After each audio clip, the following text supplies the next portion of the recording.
bawah bendera Pemuda Pancasila. Ini yang kami tangkap. Majelis Pimpinan Wilayah MPW Pemuda Pancasila Jawa Timur melalui musyawarah wilayah ke-8 di Surabaya, Jawa Timur, Kamis 26 Mei, mendorong Lanyala Mahmud Mataliti untuk maju sebagai calon Presiden Republik Indonesia atau Capres RI dalam pemilihan umum pada tahun 2024 mendatang.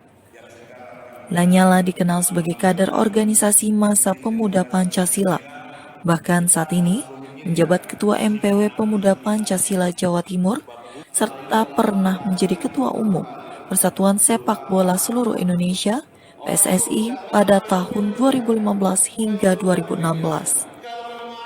Karir politiknya saat ini sedang berkibar sebagai Senator Perwakilan Jawa Timur yang dipercaya sebagai Ketua Dewan Perwakilan Daerah atau DPD RI masa jabatan tahun 2019 hingga 2024. Ini siap Bang ya ketika nanti oleh elemen-elemen masyarakat? Kenapa nggak siap? Kita ini di kader sama Pemuda Pancasila mulai dari nol untuk jadi pemimpin nasional. Salah satunya jadi Presiden RI. Sudah komunikasi dengan Kita sudah jadi Ketua DPD RI, sekarang tinggal satu langkah, tinggal Presiden RI. Ini hasil pengkaderan dari Pemuda Pancasila. Lanyala meyakini sebagai kader Pemuda Pancasila telah memiliki bekal kepemimpinan untuk membawa masyarakat Indonesia lebih maju dan sejahtera. Dari Surabaya, Jawa Timur, Hanif Nasrullah, Kantor Berita Antara mewartakan. Pancasila, Banyak capres. Semua. Dua. Direktorat Reserse Narkoba Kepolisian Daerah Sulawesi Tenggara, Ditres Narkoba Polda Sultra, menggerebek 3 pengedar sabu-sabu lintas provinsi di salah satu hotel di Kelurahan Andonuhu, Kecamatan Poasia, Kota Kendari, Sulawesi Tenggara, pada Rabu malam 25 Mei. Dari hasil penggeledahan tersebut, petugas berhasil mengamankan barang bukti sabu-sabu seberat 2,5 kg yang disembunyikan pada lipatan celana jeans dan disimpan dalam koper pakaian. Wakapolda Sulawesi Tenggara Brigjen Pol Waris Agono di Makopolda Sultra Jumat 27 Mei mengatakan ketiga pelaku adalah Rahmat 45 tahun berasal dari Medan, Saifanur 32 tahun dan Hasmuni 32 tahun berasal dari Aceh. Penangkapan ketiga pelaku ini berdasarkan keterangan warga sekitar yang merasa curiga dengan gerak-gerik para pelaku. Setelah melakukan penyelidikan selama 2 minggu, petugas akhirnya dapat membekuk ketiganya. Berdasarkan keterangan dari salah seorang pelaku, barang haram tersebut diperoleh dari seorang pengendali berinisial PF yang berada di Medan, Sumatera Utara. Berhasil mengungkap barang bukti seberat 2.522,3 gram atau 2,522 kg dengan jumlah tersangka 3 orang, yaitu RM dari Sumut dan HS serta SF dari Aceh. Mereka ini adalah jaringan antar provinsi. Mereka bertiga akan diancam dengan pasal 132, junto 114 dan 112. Ketiga pelaku menyelundupkan sabu-sabu dari Medan menuju ke Kota Kendari melalui angkutan pesawat udara dengan cara menyimpan barang haram tersebut ke dalam bagasi. Ketiga pelaku dijerat pasal 132 Yunto pasal 114 dan 112 tentang narkotika dengan ancaman hukuman penjara 20 tahun maksimal seumur hidup. Dari Kendari, Sulawesi Tenggara, Sahrudin, Kantor Berita Antara, mewartakan.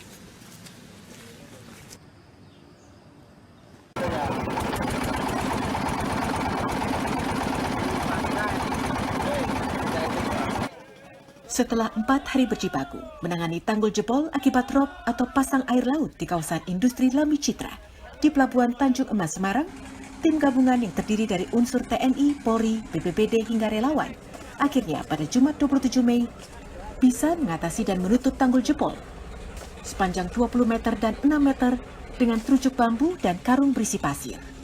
Kapolrestabes Semarang, Komisaris Besar Polisi Irwan Anwar menegaskan dengan selesainya penutupan tanggul yang jebol, maka upaya selanjutnya adalah penyedotan genangan air untuk dialirkan ke laut. Dalam penyedotan air di area pelabuhan ini, pihak PT Pelabuhan Indonesia atau Pelindo akan memaksimalkan 56 pompa air dengan kekuatan menyedot air mencapai 800 liter air per detiknya. Sekarang tahap pembenahan, perbaikan, penguatan. Yang kedua, nanti akan dilakukan penyedotan air dari dalam kawasan Lami Citra ke laut. Jadi setelah kering nanti segala macam upaya kita bisa lakukan melalui darat, tidak melalui laut lagi. Kita lihat tanggulnya udah tertutup, saya pikir tingginya udah cukup memadai dan cukup untuk menghalau air masuk pelabuhan. Jadi pada hari ini kita bisa lebih fokus pada penanganan air yang ada di dalam pelabuhan. Hingga Jumat siang, genangan air di dalam kawasan industri Lami Citra di Pelabuhan Tanjung Emas Semarang belum juga surut. Ketinggian air bervariasi antara 50 cm hingga mencapai 80 cm. Aktivitas industri pun belum normal. Sejumlah pekerja masuk hanya membersihkan pabrik dari sisa-sisa banjir. Banjir akibat pasang air laut atau ROB yang menerjang kawasan Pelabuhan Tanjung Emas Semarang terjadi pada Senin 23 Mei.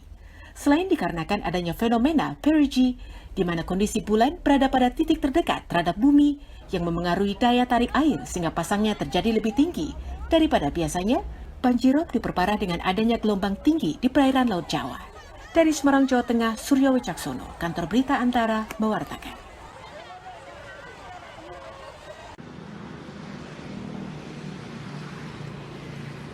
Pasca pelonggaran ekspor crude palm oil atau CPO oleh pemerintah, harga tandan buah segar atau TBS di Sumatera Barat kembali menggeliat, di mana pada minggu keempat bulan Mei ini, harga TBS yang ditetapkan pemerintah Provinsi Sumatera Barat mencapai Rp3.294 per kilogram. Harga itu ditetapkan berdasarkan hasil keputusan rapat Tim Penetapan Harga TBS Sumbar dengan sejumlah pihak di Padang Jumat 27 Mei. Ketua Tim Penetapan Harga TBS Sumbar, Dinas Perkebunan Tanaman Pangan dan Hortikultura Sumbar, Asmal menyebut, harga yang ditetapkan pada minggu keempat ini turun Rp161 jika dibandingkan harga TBS minggu ketiga Mei lalu, yang mencapai Rp3.455 per kilogram. Azmal menjelaskan, harga yang ditetapkan saat ini sebesar Rp3.294 per kilogram menjadi landasan bagi perusahaan untuk membeli TBS dari mitra-mitra yang telah bekerja sama. Sementara untuk harga TBS yang dibeli dari perkebunan rakyat berada di bawah harga yang ditetapkan untuk mitra.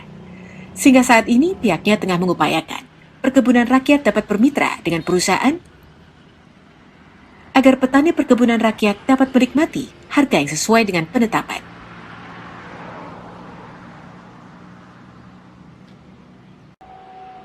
Bagaimanapun itu kan ada mitra-mitra yang ada itu, dan mitra-mitra inilah yang dipakainya untuk ini.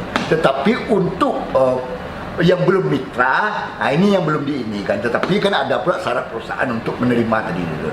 Nanti perkebunan rakyat di bawah ini lah nanti. Ya, inilah yang kita inikan supaya bagaimanapun perkebunan rakyat tadi itu untuk supaya bisa bermitra pula untuk ininya tadi itu. Sebenarnya berdampak kepada petani kita. Asma menyebut, sebelum adanya larangan ekspor CPO oleh pemerintah pada April lalu, harga TBS Sumbar dapat tembus di atas Rp4.000 per kilogramnya. Harga itu menjadi yang tertinggi jika dibandingkan provinsi lain di Indonesia yang masih berkisar di bawah Rp4.000.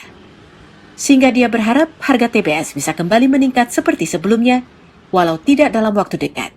Dari Kota Padang, Sumatera Barat, Fondi Yogari, Kantor Berita Antara, mewartakan.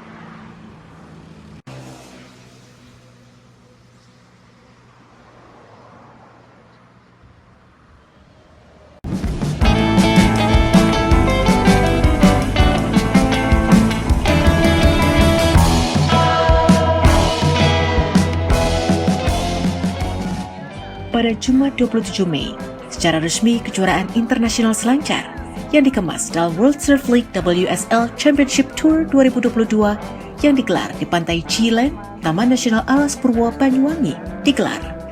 Kejuaraan surfing kelas dunia itu dibuka secara resmi oleh Menteri Pemuda dan Olahraga Zainuddin Amali yang didampingi Bupati Banyuwangi, Ibu Fiestiandani. Kejuaraan tersebut diikuti sebanyak 36 peserta yang merupakan peselancar terbaik dunia. Di antaranya dari Afrika Selatan, Amerika Serikat, Australia, Brazil, Jepang, Costa Rica, dan Prancis. Termasuk atlet selancar asal Indonesia, Rio Waida, yang pada 24 Mei kemarin berhasil mengharumkan nama Indonesia dalam salah satu ajang selancar profesional terbesar di dunia, Sydney Surf Pro 2022. Bahwa sekarang kan kita sedang menggenjot recovery pertumbuhan ekonomi kita sebagai dampak dari pandemi COVID yang lalu kan sempat turun. Nah, sekarang kita sedang dorong untuk bisa recovery lagi. Nah, salah satunya adalah dari sektor pariwisata. Jadi itu berbagai sektor yang bisa mendorong kembali pertumbuhan kita menjadi baik, itu kita dorong, dan kebetulan surfing ini menjadi bagian dari sport tourism. Nah, samping urusan prestasinya juga ekonomi yang masuk dari pariwisatanya. Dari sinilah mungkin akan muncul bakat-bakat baru dalam dunia surfing di Indonesia. Dan untuk ekonomi pasti kita juga lakukan pemberdayaan dengan event berkelas internasional ini, melibatkan UMKM tampil, melibatkan seniman dan budayawan tampil, dan semuanya berkelihat. Ujungnya adalah Selain diharapkan dapat memunculkan bibit-bibit atlet selancar baru, Menpora berharap World Surf League Championship Tour 2022 ini membawa dampak positif pada pertumbuhan sektor pariwisata dan perekonomian daerah serta nasional pasca pandemi COVID-19. Dari Banyuwangi, Jawa Timur, Hamka Agung, Kantor Berita Antara, mewartakan.